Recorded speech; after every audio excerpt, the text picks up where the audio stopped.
Hello, happy election day, guys. I'm so sorry we were having some connectivity problems on Blackboard. In theory, Blackboard's great because you can put everything on it, but it does have a lot of snafus. It's not a business term or an education term. That's a Sarah Crim term. So I wanted to just get this up for you guys, and I'm gonna go over really quick your last quiz, so you have the responses and answers to that. And then we will start digging into chapter 12 and we'll look at our informative speech rubric, which is kind of hard to see from here, but I'll upload it for you. So you will have it accessible. So you can kind of start going over what the criterion will be for that. So I hope everyone is having a nice, relaxing election day. I'm like in an office. It's quiet. It's tranquil here. My Instagram is down today, so that's a huge blessing. It's keeping my sanity going, actually. So, yeah, if anyone has questions over quiz 2, chapters 5 and 11, everything should have been covered between the PowerPoints and then the teaching that I did on Thursday. So, you should have everything available in your notes. So just wanted to go over those really quick. I will do this in shotgun style really quickly.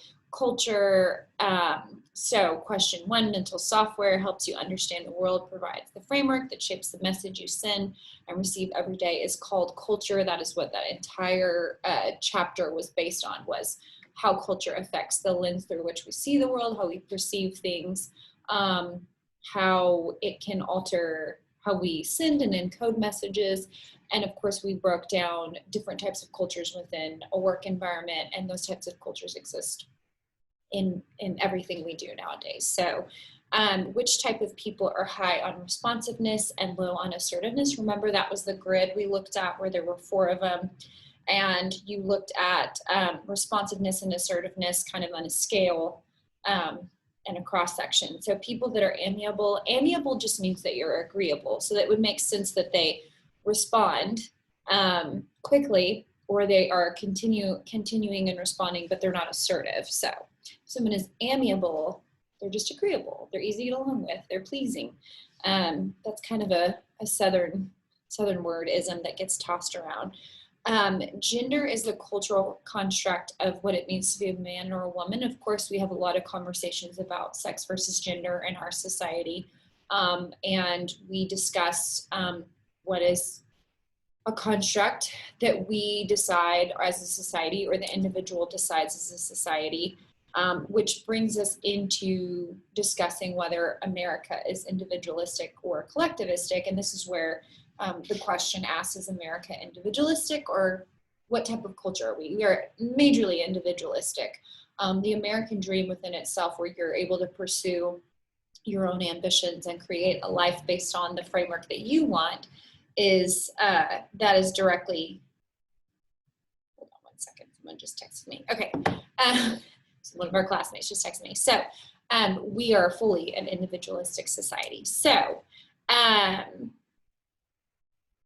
the next question was about context, whether it's something is low or high. A low context, they rely more on language and meaning of words. And so like a high context society would be more nonverbal cues or things that are kind of implied. We talked about generational differences. And so in the PowerPoint, they discussed millennials versus baby boomers versus Generation X. So millennials are Generation Y. And I believe that's anyone that's born from 1981 to 1996, which, by the way, is a huge spread. I was born in 83, not to give my age away, but I feel there's a big difference between someone born in 83 and someone born in 91. But they kind of bring about people born in that 15-year range tend to respect people, elders, or people in positions of authority when those people earn it. So it's not something where we necessarily just respect somebody simply because they're put in a position. We think that respect is earned. And so that's something that was indoctrinated in us, and we show that in different business relationships, whether it's our leaders or people that have been placed, in positions that manage us. So that's where millennials are a little different than baby boomers. You know, we're not necessarily down for do as I say. we like some authority and some logic as to why this person's in their position. So types of conversation rituals, adapting is not a form, but compliments and small talk and ritual apologies, those are all types of conversational rituals. Communication apprehension, that's one of the biggest takeaways from chapter 11 that I wanted you guys to focus on. Communication apprehension is a fear you have going into any situation. So we talked about people having different types of communication apprehension, whether it's interpersonal, intrapersonal.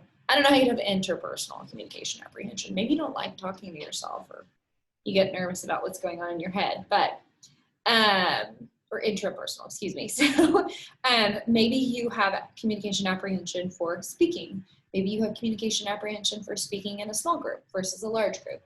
I tend to get more nervous in this smaller format than I do in a large room. In a large room full of 600 people, when I used to lecture at Texas Tech, we had 600 people. So I could just pivot and pay attention. If this person is blabbing and ignoring me, I can just pay attention to that person making eye contact with me. There's always at least one person listening in there. And so I do not mind speaking in really large formats.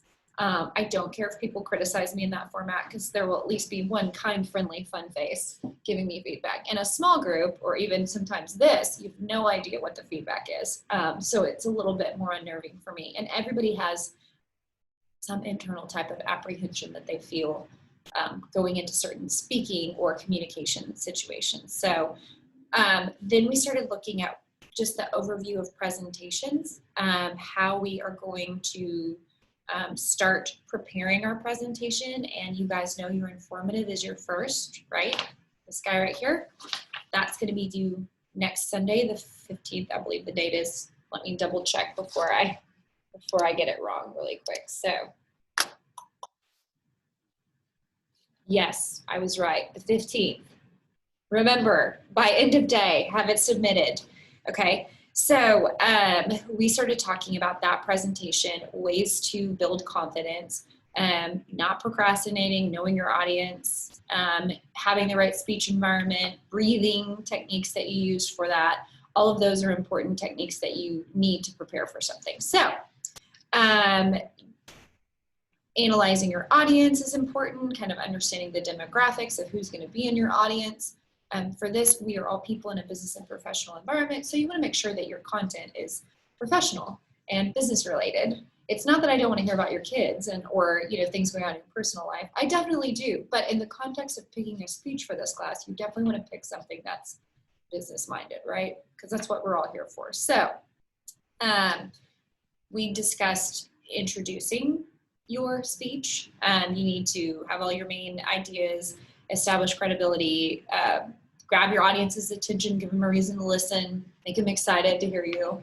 I know some of you guys are like, I'm just going to present something really basic. And so you're not thinking like, how is this going to be super exciting? But if you're only going to be speaking for 3 to 5 minutes, like try to make it as exciting as you possibly can, or make it worth the while of the people watching. So then we discussed ways that how a speech can be organized. You can go chronological, you can go spatial, you can go by topic, you can do any way that a natural organization exists.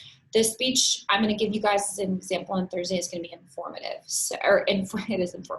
Chronological. So I'm just going to go in time order.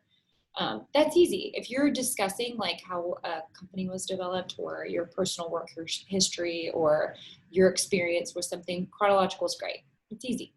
You just create this space, go through, make a timeline.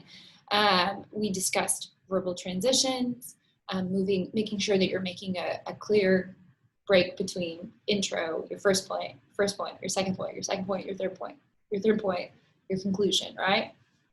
And then we discussed how you will need to have an outline. So that is one of the things on here, 20 points, right? Okay, so it's 20 points. It's quite a bit more. It's more than a quiz. It's 5 points more than a quiz. And I will give you an example of what a speech outline needs to look like this week as well. So all of that's forthcoming. I also asked you guys what my alma mater is, and I didn't know I went to Texas Tech for my undergraduate and my master's, and I got a post-baccalaureate secondary education cohort.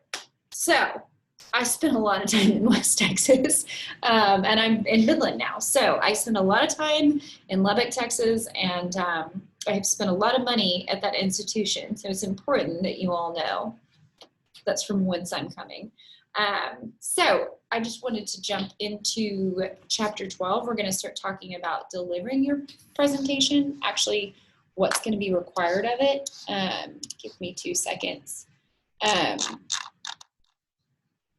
So in your PowerPoint, they talk about different types of how you deliver a presentation. So one of the ways you can deliver a presentation is a manuscript speech, right? A manuscript is you just type that bad boy out, you read from it. I don't know if anyone ever had to do the Canterbury Tales, had to memorize anything, any passage of reading, right? So if you were in an English class, a manuscript would be you stand up and you read that bad boy exactly as is, word for word, right? It's not the most interesting format of presenting a speech. It's usually pretty dry, doesn't allow a lot of eye contact, doesn't allow a lot of connection with the audience.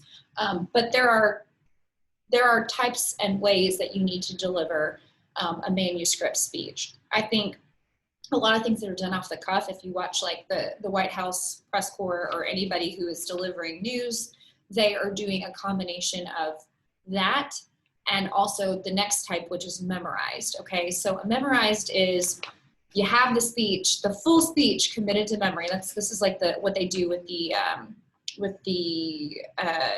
State of the Union.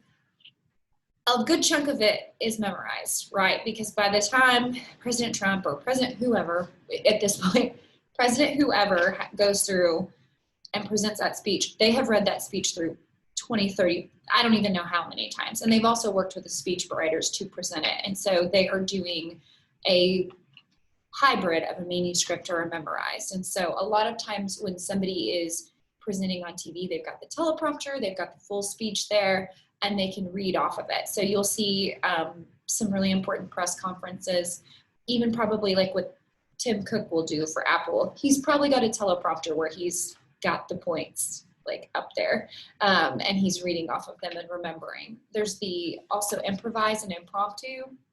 That's when someone comes in and they're just having to deliver off the cuff, whatever they can do. It can be a little bit harder to create the correct speech cohesion with that. And a lot of times there will be maybe like questions that come in it, but either way, they're just speaking off the cuff. Extemporaneous is speaking on a specific topic. You go in and you answer it directly. So someone might ask you a question, and you answer their question directly. So you maybe kind of know, like, you don't know the framework of what you're going to answer, but you just answer the question. You do the best of your ability, right? So all of those are different ways that we deliver. For us, memorized is like the most common, because you will have your outline and you will have written the points, but you're not going to, I don't want you guys to speak and read directly off of your speech, right? So what you need to know is you're going to need to have, you can have up to 5 cards, 3x5 index cards max to speak off of. Make sure they're one-sided so I can't see your speech on the back. I don't want to see, your points or your notes on the back. No more than 5 though, okay? So 5 total. What I usually do is on mine, I'll do the intro, so you can read the intro. I'll do each source with the point on a card, and then the conclusion. So it's up to you guys how you want to organize them, but it is really important to me that you don't read a speech directly from the text. So when you are going through and you're speaking, you want to make sure you have good eye contact, that you are using your gestures. You're not standing like a breadstick is what we call it, just right here in this. You guys ever go to church and see people, or go to a concert and see people who stand like this, just directly, not moving, right? You want to move and use movement and try to, survey the room. A little harder the way we're doing it with this. I understand you guys are doing the best you can with the feedback and you don't have the natural spatial difference. And so there's grace in that. I totally understand that. You always want to use your facial expressions to the best of your ability. Not everyone's expressive. That's not something I'm gonna downgrade you for, okay? I realize that everyone has my candor or delivery. And then also just make sure you look professional. The book and the presentation says you kind of want to dress one notch up from what your audience might be. So some of us are in pajamas, so definitely dress a notch up from that. But since this is a business class, I want you guys to try to dress as you would if you were giving a business presentation. You don't have to come in a 3-piece suit, assuming you would be doing Wall Street, but you should look professional, managed, neat. Imagine what you would have on if your boss just called you in to ask a question really quick, okay? Think along those lines, like, do I look presentable? Is my appearance going to be distracting from the speech? That's the biggest thing. You don't want what you're speaking on or what you're wearing to be distracting. So the PowerPoint goes into talking about addressing the media, which some of these things are really important because of the way we're presenting speeches in this format, right? So in a way, we're kind of using the same tips and points, okay? So a couple of things you don't realize when you're presenting this way is you don't need to use the gestures as largely as you would if you're speaking in person. You can tone down your posture. You can expect questions from your audience. You can it's hard to articulate this, but you don't necessarily want to be speaking to the whole room. You want to speak to some of the room and the camera, right? You also do not want to stare directly at the camera the entire time if you have feedback. This is in media. So in media, assuming you have an interviewer and you have other people in the audience, okay? So there's some combination of that.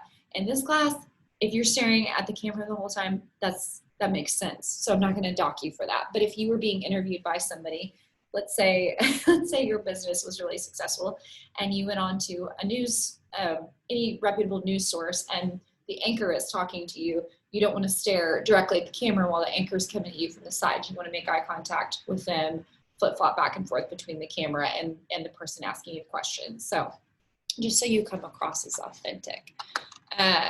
Okay, so now I'm going to go over really quick your informative speech. So you guys have, in your weekly lessons, you have the discussion board that has, sorry, really quick. You have the discussion board that has your subject, right? So you're going to be selecting an informative topic that is business related. So I used this,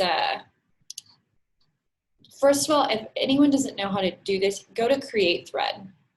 That's how you submit something in a discussion board. So here are a couple of different ideas that the district has put out there. So nonverbal communication skills that benefit workers. Some of this is stuff that would be directly from class. Talking about workforce reductions in different industries. I'm going to be presenting to you guys on how restaurants, particularly a restaurant I worked with and did their marketing, how they handled the COVID response. So something really interesting would be if you worked for a business that was affected by the pandemic or COVID-19, you could go through and give us a play-by-play of how your company handled it.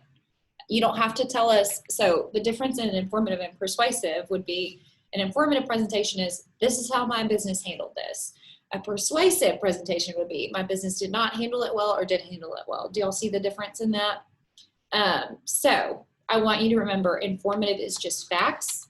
You're just doling out without an opinion. You're not trying to guide the audience in a particular way or leave them with a view or vantage point that is different than maybe when they came in. So there's a couple of examples up here in the discussion board that you can use to kind of get tracking. I would love you guys, by the end of this week, I want your subject up there ready to go so I can look at it. And then next week we'll have the outlines. I would love your outline by Thursday so I know what you're presenting on. We're gonna do this first presentation in front of a camera. You can either submit it to Blackboard, or you can create a YouTube page, or you can videotape it on Zoom. You can do a Zoom videotape and record it that way. Either way, you'll have to submit it to Blackboard, okay? So we're not doing this live in front of a live audience. We're just doing it a recording, okay? Hopefully that helps some nerves. To give you some criterion for the first one, the first speech, it's got to be 3 to 5 minutes total. You've got to have at most 5 of those index cards. We talked about that. I want you to have one visual aid. It can be whatever you want. It can be a graph. It can be a chart. It can be a PowerPoint that you're using behind you. And however you splice that in. I don't want your PowerPoint to be a copy of your outline. I've seen people do that before, and I don't want that. So it can either be a large graphic with a quote. It can be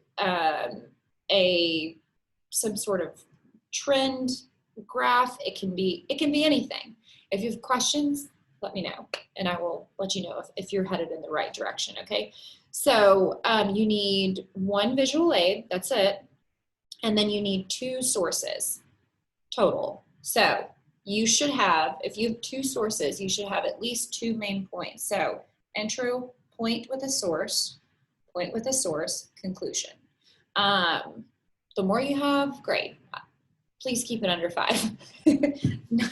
If you can't speak, if it's only 3 to 5 minutes, you should certainly not have more than 3 to 5. You should not have more than 5 sources. So you just intro, main points, conclusion. That's it. That's what your outline is going to look like. That's what the format is going to look like for speaking.